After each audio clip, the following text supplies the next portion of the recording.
안녕하세요 여러분, 룸프입니다. 저는 아일랜드에서 2년 3개월 정도 살았었고, 그리고 지금은 영국에서 워킹홀리데이 비자로 살기 시작한 지 반년이 조금 넘었어요. 대략 3년이 조금 넘는?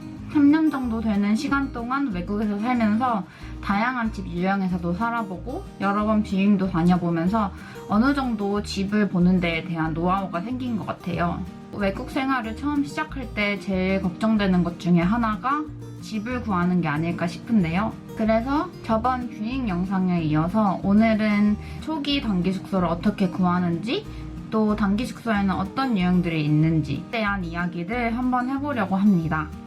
최대한 유용하고 도움이 될 만한 정보들을 일목요연하게 이야기해보도록 하겠습니다. 이번 영상에서는 영국에서의 경험과 아일랜드에서 했던 경험을 섞어서 이야기할 예정입니다. 외국 생활을 시작하기 전에 한국에서 미리 준비할 수 있을 만한 일이 아무래도 단기 숙소를 미리 예약하는 게 아닐까 싶은데요. 단기 숙소라 함은 외국에서 본격적으로 정착을 할 장기 숙소를 구하기 이전에 상황에 따라서 일주일에서 한 달 정도 임시로 머무를 숙소를 이야기해요. 단기 숙소의 가장 보편적인 세 가지 종류가 첫 번째로는 호스텔이나 호텔, 두 번째로는 홈스테이, 그리고 세 번째로는 에어비앤비가 아닐까 싶은데요. 저 같은 경우에는 아일랜드에서는 홈스테이에서 3주 정도 머물렀었고, 여기 영국에 와서는 에어비앤비에서 2주일 정도 머물렀었어요. 일단 아일랜드 가기 전에 단기 숙소로 홈스테이랑 호스텔 중에 참 고민을 많이 했었는데, 고민했던 가장 큰 이유가 돈이랑 위치 때문이었어요. 최종적으로 저는 홈스테이에서 머물기로 결정을 했는데, 제가 생각하는 홈스테이의 장점과 단점에 대해서 이야기해보도록 하겠습니다. 우선 홈스테이의 단점부터 얘기를 해보자면 아무래도 가격이 비싸다는 건데요. 저는 시티에서 버스로 적게는 30분, 오래 걸리면 1시간 정도 걸리는 아이리시 가정집에 더블룸에서 머물렀었어요. 방 청소랑 빨래도 일주일에 한두 번 정도 해주시고 아침이랑 저녁이 제공된다는 장점이 있긴 했지만 그걸 다 감안했을 때 3주에 한 650유로 정도 냈던 것 같아요. 두 번째 단점은 시티와 거리가 멀 가능성이 높다는 거예요. 그 이유는 아무래도 홈스테이가 그냥 일반 가정집에서 하는 경우가 많아서 좀 시티에서 거리가 먼 주거지역에서 홈스테이를 하게 될 가능성이 많아서, 특히 외국에 처음 갔을 때는 한 달 정도는 뷰잉도 보러 다녀야 되고 또 일을 구하기 위해서 인터뷰도 여기저기 다녀야 하기 때문에 시티에 갈 일이 많은데, 처음에 그렇게 좀 거리가 있는 가정집에서 머물게 된다면 왔다 갔다 하는데 시간도 소요되고 또 교통비도 만만치 않게 든다는 단점이 있어요. 또 세 번째 단점으로는 저는 경험하지 못했는데 제 주변 지인들이 겪었던 단점인데요. 그게 바로 좀 안 좋은 호스트 패밀리를 만나는 거예요.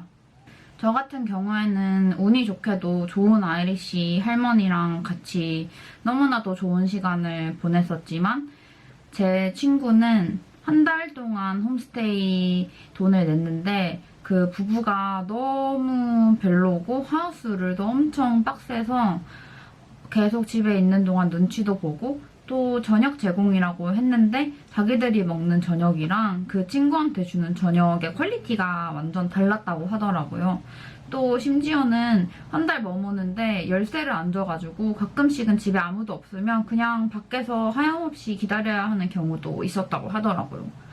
그런 경우에는 돈도 돈대로 내는데 마음도 불편하고, 또 이제 처음 새로운 나라에 갔는데 그렇게 처음부터 안 좋은 경험을 하면 사실 적응하기가 좀 힘들어지기도 하는 것 같아요. 하지만 저는 정말 운이 좋게도 좋은 호스트 패밀리를 만났고, 그래서 저는 사실 홈스테이를 진짜 추천을 하는 편이에요. 그럼 제가 생각하는 홈스테이의 장점을 한번 얘기해보자면, 일단은 그 나라의 현지인과의 관계를 형성할 수 있다는 거예요.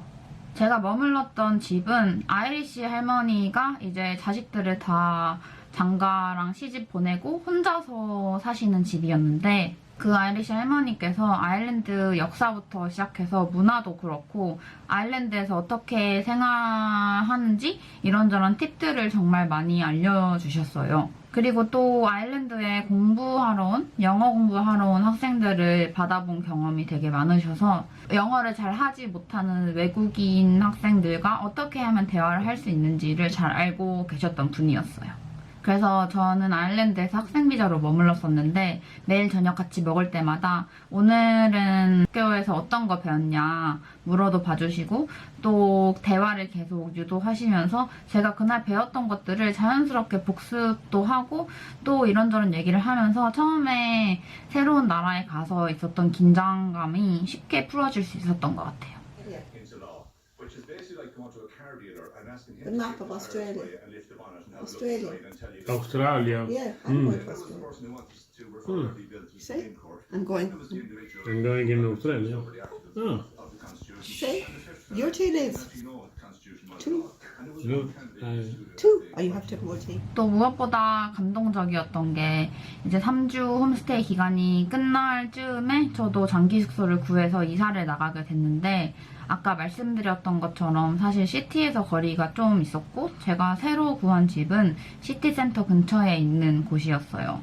그래서 이걸 어떻게 버스를 타고 이사를 하지 생각하고 있었는데 할머니께서 차로 데려다 주시겠다고 해서 되게 편하게 이사를 했었고 또 이사가는 집에 이불이 없어서 할머니한테 혹시 이불 어디서 사는지 알려줄 수 있냐 물어봤더니 선뜻 집에 남는 이불 하나를 저한테 챙겨주셨어요.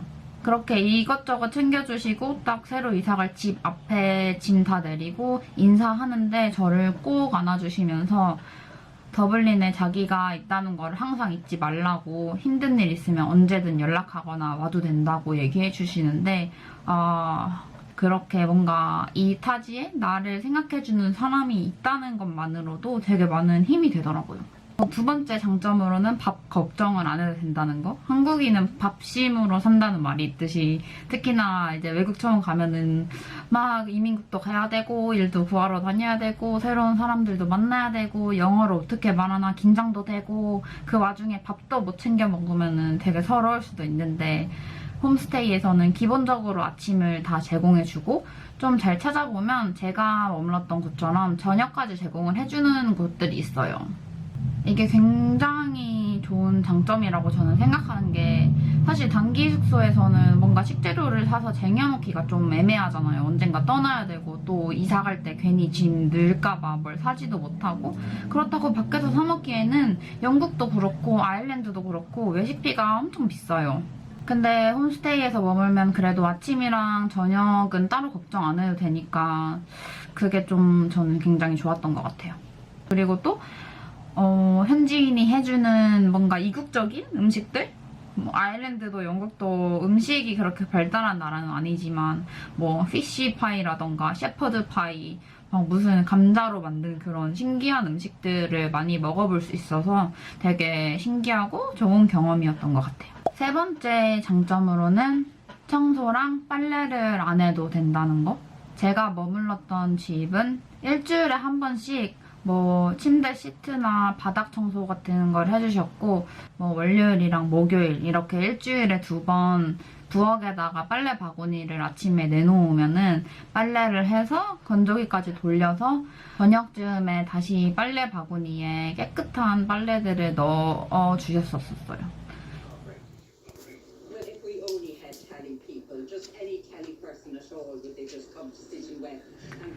그래서 뭔가 처음에 이제 신경 쓸 것도 많은데 그렇게 밥이나 빨래, 청소 이런 것들을 따로 신경 쓰지 않아도 돼서 저는 되게 편했었던 것 같아요.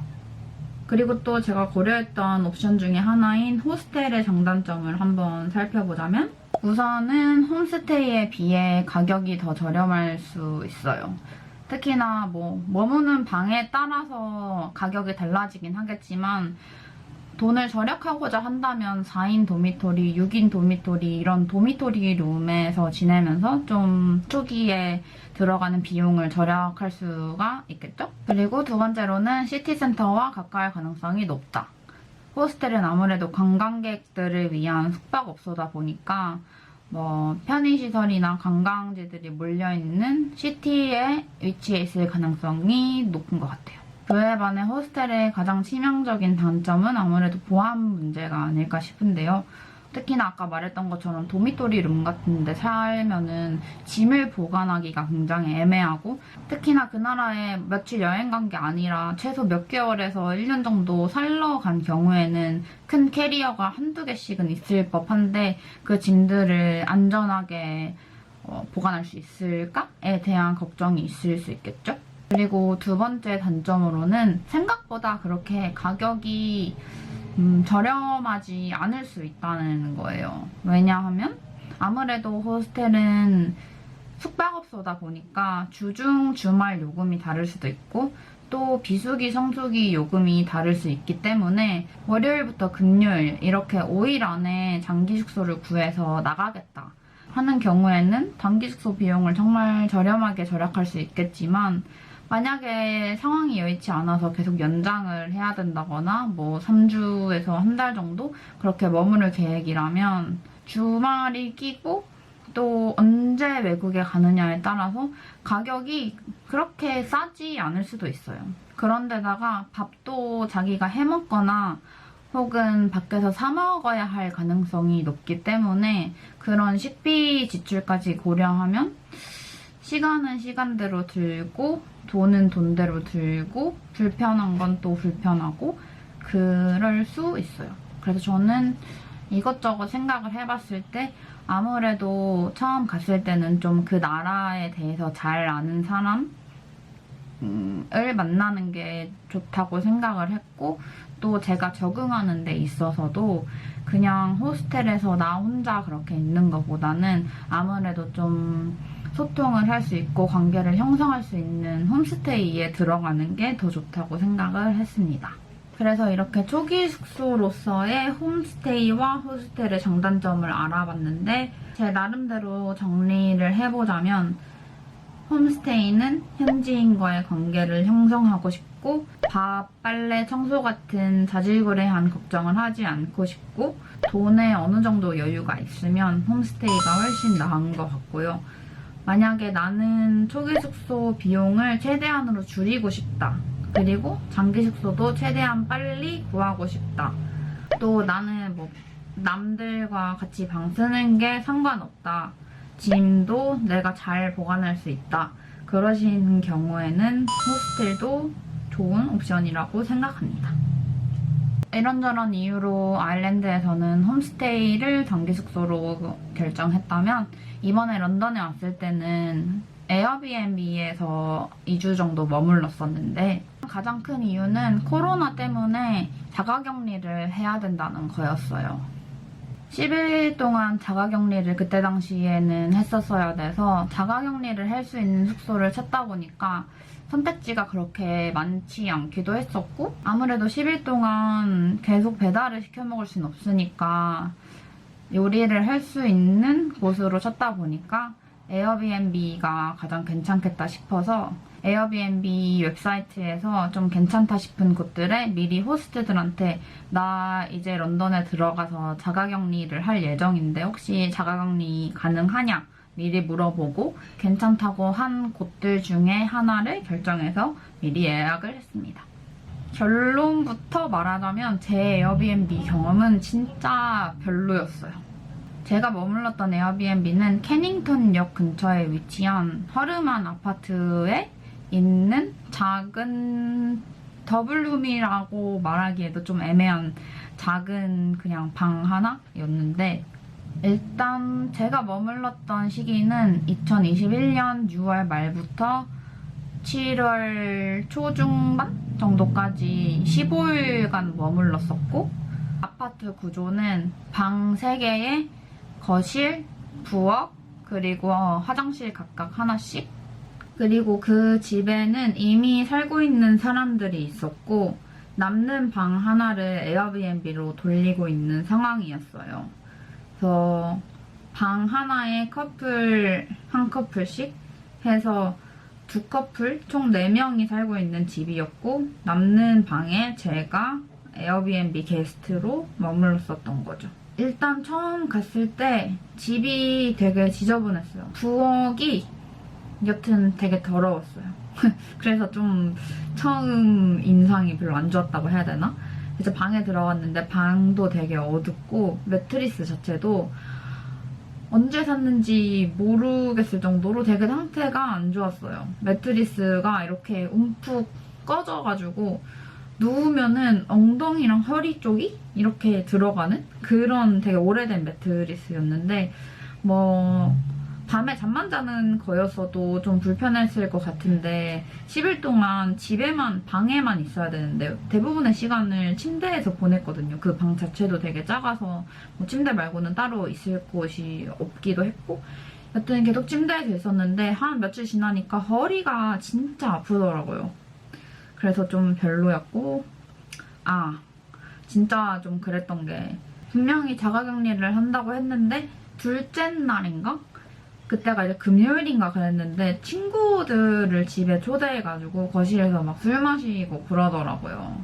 근데 뭐 영국의 자가격리와 한국의 자가격리는 그 빡셈의 정도 자체가 다르니까 뭐 그럴 수 있다고 치는데 문제는 그 다음날 이제 방에 있었는데 아침에 노크를 똑똑똑 하는 거예요. 그래서 문만 이렇게 빼꼼 열고 왜? 이랬더니 미안하다면서 어제 왔던 애들 중에 한 커플이 코로나 양성이 나왔다는 거예요.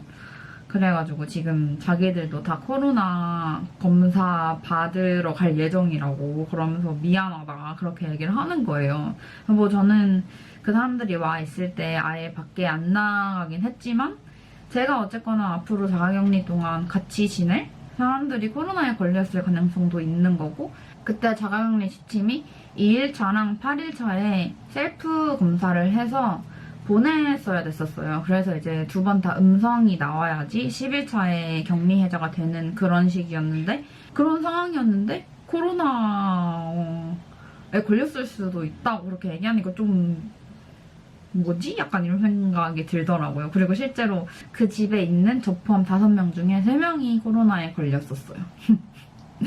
지금 생각하면 진짜 좀 어이가 없는데 여튼 그냥 제가 그 방에서 계속 살면서 느꼈던 거는 이 방은 에어비앤비에 이 가격을 받고 내놓으면 안 되는 방이다. 그래서 최대한 빨리 방을 구해서 나가야겠다는 생각밖에 없었던 것 같아요. 그래서 열심히 뷰잉을 보러 다녔고 지금 살고 있는 여기 보시는 제 방은 저는 굉장히 만족하고 살고 있습니다. 이 방에 대해서도 나중에 영상을 찍어보도록 하겠습니다. 여튼 이렇게 오늘은 제가 아일랜드에 갔을 때 그리고 여기 런던에 왔을 때 머물렀던 단기 숙소들에 대해서 얘기를 해봤는데요. 어디까지나 제 개인적인 경험이니까 필요하신 부분들이 있다면 잘 참고를 하셔서 좋은 선택을 하셨으면 좋겠습니다. 다음 영상에서는 장기 숙소에 대한 이야기들을 좀 더 해보려고 합니다. 그래서 뷰잉할 집을 어떻게 알아봤는지, 집들을 알아보는 사이트, 그리고 뷰잉할 때 어떤 것들을 중점적으로 보면 좋은지에 대해서 이야기를 해보도록 하겠습니다. 아무래도 유튜브를 시작한 지 얼마 안 되다 보니까 이렇게 카메라 앞에서 얘기를 하는 게 굉장히 어색한데 제 영상이 조금이나마 외국에 오실 분들 혹은 외국에 올 마음이 있으신 분들에게 도움이 됐으면 좋겠고 만약에 도움이 됐다면 좋아요와 구독 부탁드릴게요. 그럼 다음에 만나요. 안녕.